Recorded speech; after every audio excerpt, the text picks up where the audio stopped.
We're delighted to be taking part again in Digital Leaders Week, and thanks to everyone for joining us today.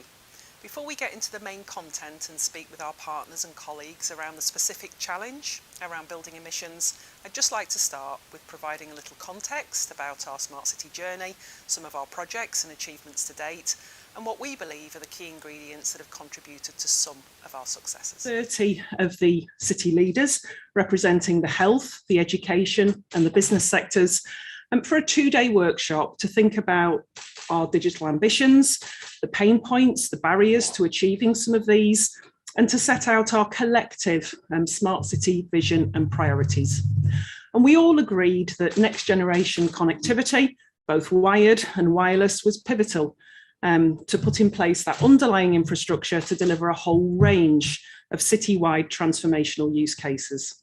Also extremely important to us in our locality and with the communities we serve was to ensure that throughout our journey, we leave no one and nowhere behind. We then reached out to the marketplace and we consulted with a wide range of operators, providers, suppliers and consultancies. And what we found was that we didn't really appear on any people's roadmaps. Sunderland just wasn't a place that was attracting investment on its own. So we knew that as a partnership, we would need to intervene to achieve our ambitions. We developed our layered approach to achieving our vision, and we did that at the beginning of our journey, and it really has stood us in good stead ever since. It starts with that all-important connectivity, which is just a means to an end, but it's incredibly difficult to do anything without it. So we now have an ultra-fast free Wi-Fi network in key locations within the city, with some of the fastest download speeds in the country. And this has enabled us to provide social benefits, connecting 2 of our social housing tower block community rooms, and one of our primary schools situated in one of our most deprived wards in the city. And where previously speeds were so poor that children couldn't even download a YouTube clip in a classroom.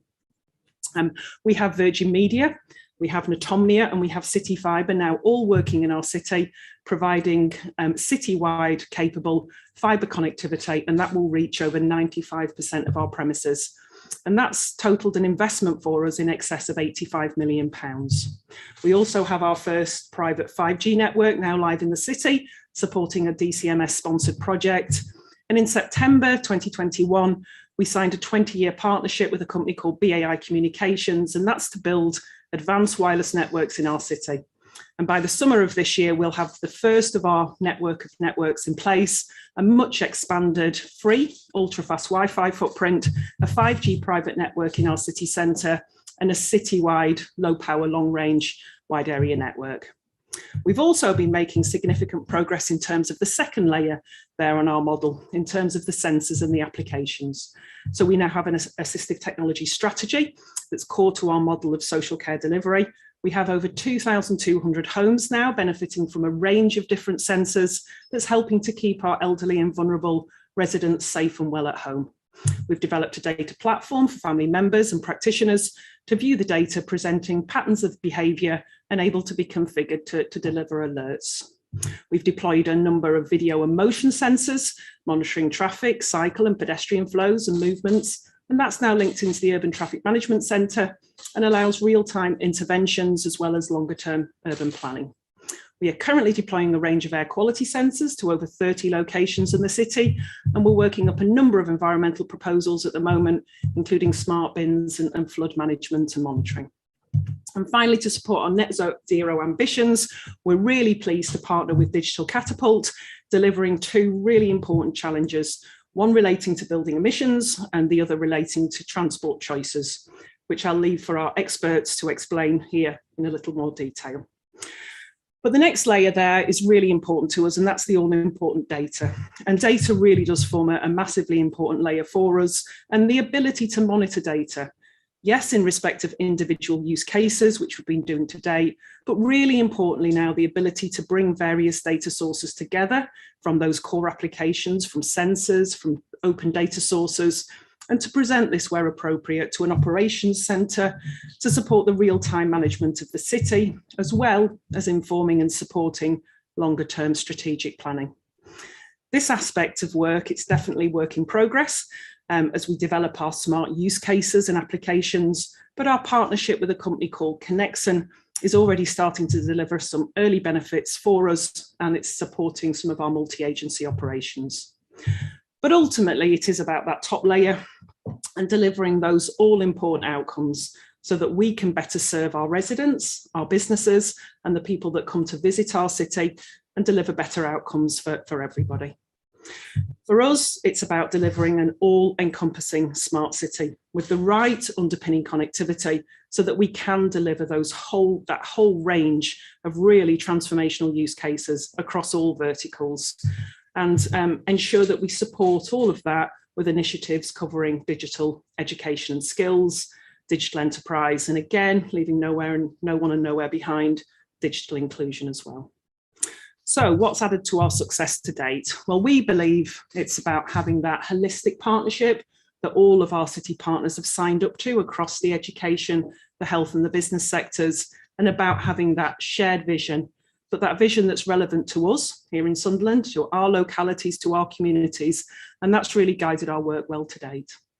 We believe it's about having very strong digital leadership with leaders that truly understand the benefits and opportunities afforded by digital investment.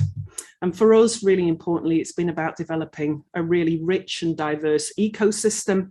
And we absolutely knew at the beginning of our journey that we couldn't do this on our own. We've got benefits afforded by large global infrastructure partners such as BAI Communications, and we've been working really closely with people like Connected Places Catapult and Digital Catapult for some time now. And we've always valued the contribution that our SMEs have made to our journey to date and will continue to make as we move further forward. And on that note, I'll hand over to Gordon and Peter from Nomad to tell you about our Building Emissions Challenge to support our net zero ambitions. Okay, thank you very much indeed. So my name's Gordon Mcgregor. I'm from Nomad Energy. Our company is a company based in Edinburgh, operates across the north of England and Scotland, but also has a location in Sweden and Finland. And my colleague today, Peter Ostrom, will join us as well from Thailand. Today we want to cover a range of different things. We want to cover, first of all, the background to the Carbon Neutral Challenge, touch on our approach to how we responded to it. There were two very important pilot exercises we undertook within Sunderland over the last 10 weeks or so. I want to touch on those, give some early results, and talk about how we realise the potential for scaling them up. So in terms of the Carbon Challenge, we've been working with the Catapult, and we've been focusing very much on objectives around the Sunderland area. One, to reduce energy costs, to develop a net zero pathway, and to optimise and reduce energy use. And the pilot sites we've used in Leachmere, which is in the about 2 or 3 miles away, and the Evolve Centre, which is slightly further out in the city. And the methodology we've used has been a really key one, which we'll touch on in just a second. So as a business, we very much approach it by combining strong data analytics together with good high quality data and statistical control together with deep domain expertise. And my background is in the energy sector, and Peter's background is very much in the kind of district heating space and on energy efficiency. And what we've done with the pilot sites is we've taken the two sites, instrumented them in great detail, linked together with the building management system, and looked very carefully about how the buildings have been performing over the period of trial. And we've tried to dig down into where we can find immediate improvements and where we can find improvements that are in the medium term, and where we can develop a pathway to make the building fully decarbonised over a period of years. And what we've developed within the pilot is some exceptional results very early on, very early in the process by approaching this methodology. So it's about how we've digitized the building, how we've captured the data, and how we've used analysis to pinpoint some of the savings. We've also used in our approach quite innovative kind of visualization of some of the data, which has allowed us to identify particular insights and particular trends in the data that otherwise would not have been identified. And all of this has actually helped us build a really interesting picture about how one would go about decarbonising the buildings, but importantly, decarbonising them at least cost. Because so far the measures that we've taken have been cost-free, but have delivered significant savings. And going forward, we've developed a net zero pathway for these buildings, which is very, very cost efficient. And I think those are key priorities within the local authority. For the two sites that we've chosen, the Evolve Business Centre, just as a kind of background, is a more modern building, about 10 years old or so. Is often open for parts of the building 24/7, and has a strong focus on having gas central heating, and has a very comprehensive and quite modern ventilation system. So it's typical of many buildings that you'll see within many parts of the UK. The Leachmere Centre is a very different kettle of fish, and I think this was chosen deliberately to be different to the Evolve Centre. It's much older building, many decades old, but is a very for the local authority. This building occupies two activities primarily, one on the kind of as a training centre, but one supporting independent living centre, and critically these are 24/7 buildings, but their energy systems are very, very different. They are piecemeal and have been built up over a period of time.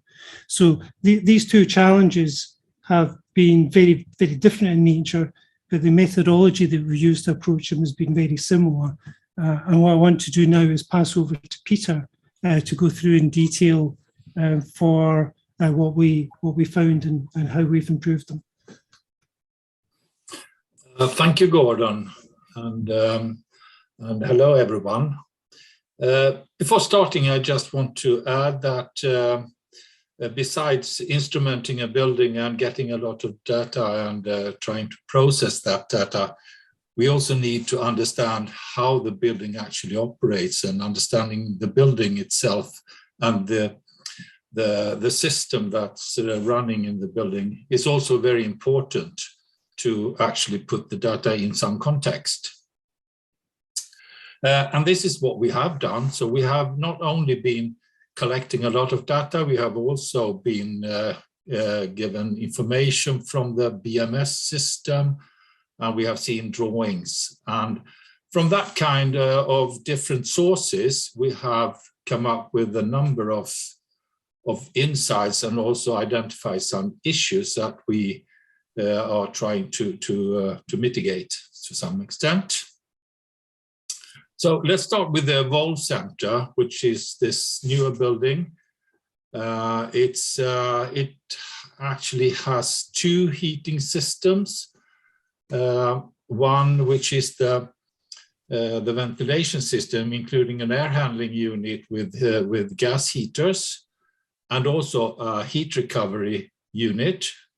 And then there is a refrigerant, a decentralized refrigerant system with local fan coil units. And these two are operating together to provide heating to the system. So it's partly gas heated, partly electrical heated. So we noticed when we went through how it was operated that there were some set points that could be changed, and that had a significant impact on the gas consumption. And the council were actually doing these changes as soon as we identified them. So we have already seen the effect of it. So that was really encouraging. We have also identified a number of other opportunities, rather, that we can take for the future and do further improvements in the gas consumption and reducing the gas consumption primarily. And that is looking at the ventilation system, which we can reduce. But we also noticed that based on the CO2 sensors that we had installed, that the CO2 levels were quite low, actually background level during nights. So and still it was quite good ventilated, so we can reduce that as well. But overall, we can say that we can see that we can make savings on 50% on gas usage, or even more actually, and up around 50% on electricity without any real investments. It's actually we're just changing some settings and set points and so on. We can also see that we can make some optimization on the ventilation system, and we can also levelize the heat demand according to reducing the peak load, and that will have an impact on the investment requirements in the next step.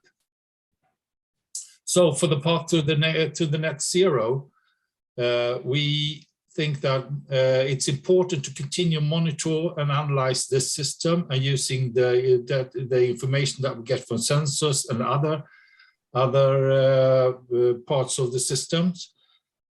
We see, to be more concrete, we can see that the remaining gas, after having done these immediate and quick fixes, we call them sort of, we can also replace the rest of the gas, possibly by using the chiller heating from, there is a chiller for the comms room, that's the communication room, that is running 24/7 all year round.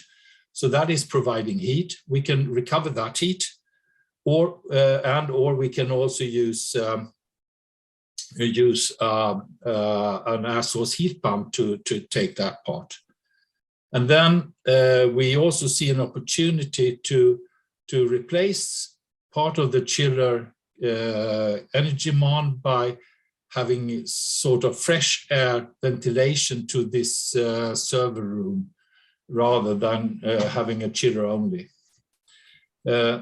And then besides that, we also see that the council themselves have plans for solar PV. And we have also, by the way, which we haven't mentioned, they have already made a replacement of the gas heated domestic hot water, which by the mid-February this year was replaced by a air source heat pump. So, with that, I think we go to Leachmere. Gordon. And for Leachmere, we have some short-term improvements that we have identified as we have installed this sensor network around the building. We see that there is a constant high temperature in the buildings that can be reduced.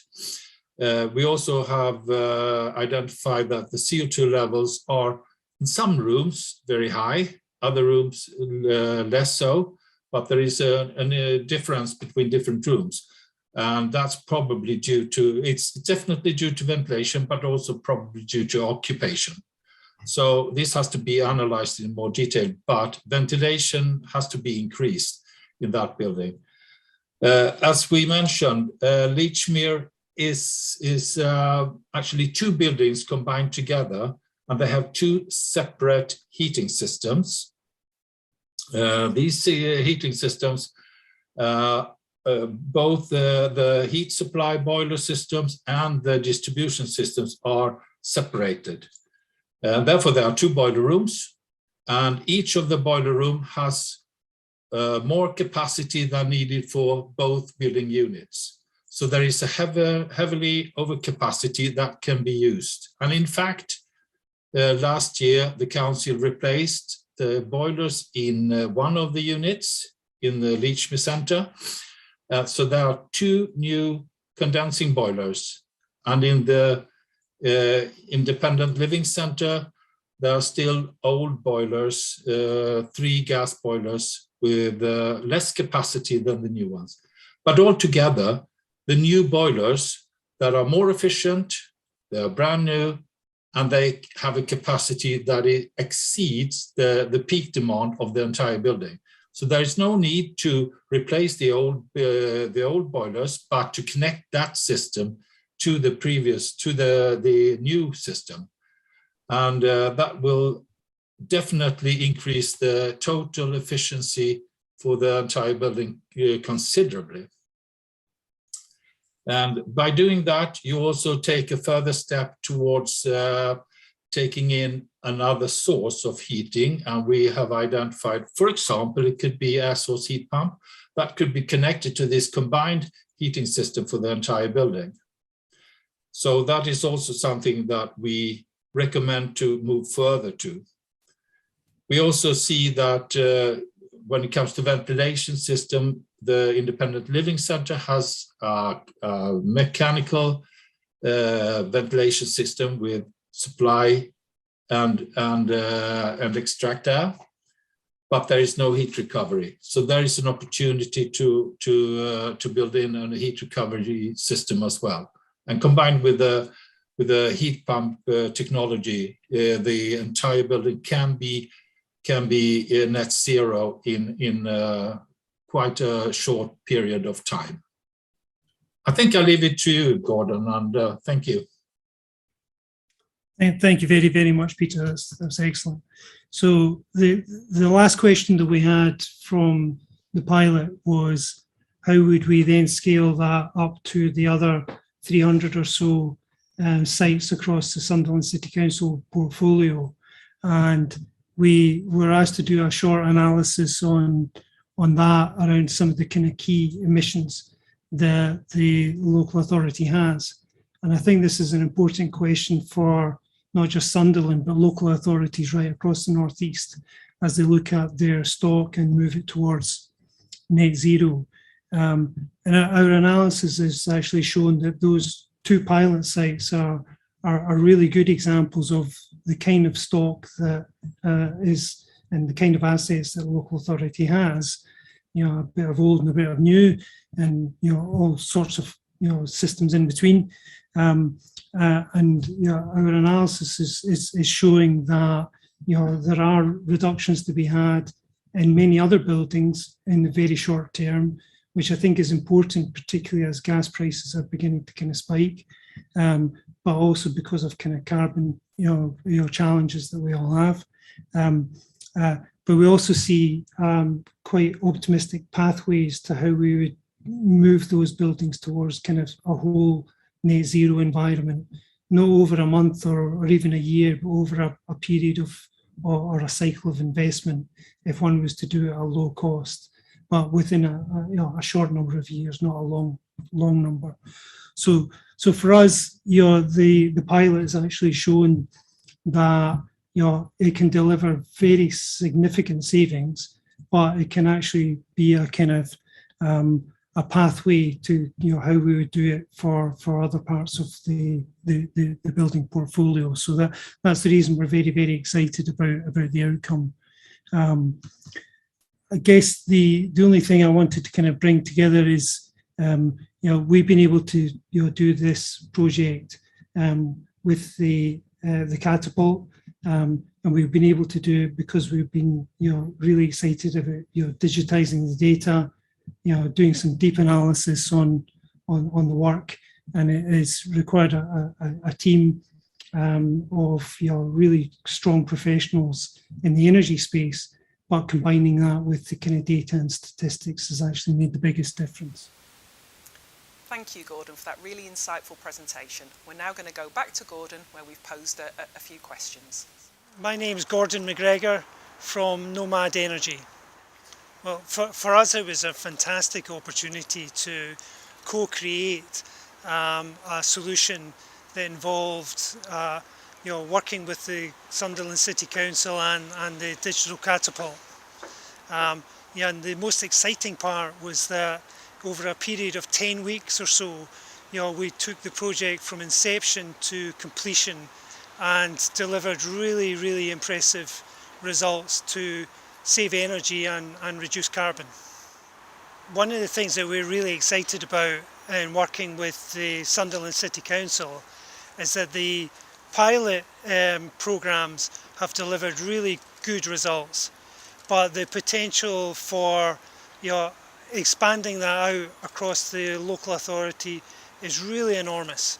There are around 300 buildings or so, and of those, at least 30 to 50 have got fantastic potential to reduce energy use and also to move towards a zero carbon environment very, very quickly. We hope you've really enjoyed our presentation today, and to keep up to date with what's happening in Sunderland, please visit our website at sunderlandsmartcity.com.